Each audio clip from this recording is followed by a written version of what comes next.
abdiin isaa hundinuu kan itti dukkanaa'e si fidee iriirsaa fagoo alaalaati. Ati nama hin gaatu abbaa jaalalaati.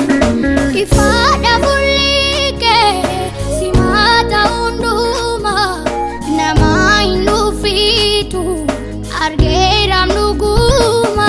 Laaltaan dajoollee kee akka dhala dhaaba dogoggortee yaadu fakkaatti keef dhaaba. Garumaa kee lakkaawwadhee wanta ni qabu keessaa fakkaatiif gitaan qabdu eenyutaan si qixxeessa. Bara dhuunfee darbutti kan natti hin jijjiiramne dhugaadhaan ooleka akka kee hin argamne.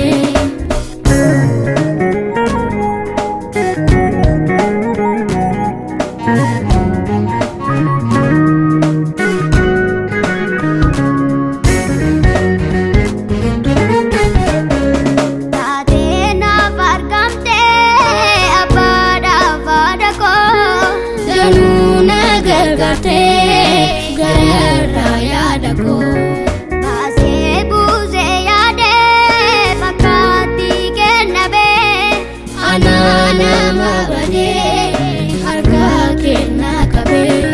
Baatee naaf argamtee abbaadhaaf haadha koo danuu na gargaartee gara yaada koo.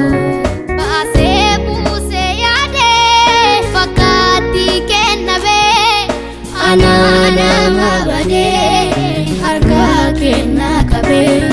Garumaa kee lakkaawwadhee wanta ni qabu keessaa fakkaatiif gitaan qabdu eenyutaan si qixxeessa. Bara dhuunfee darbutti kan natti hin jijjiiramne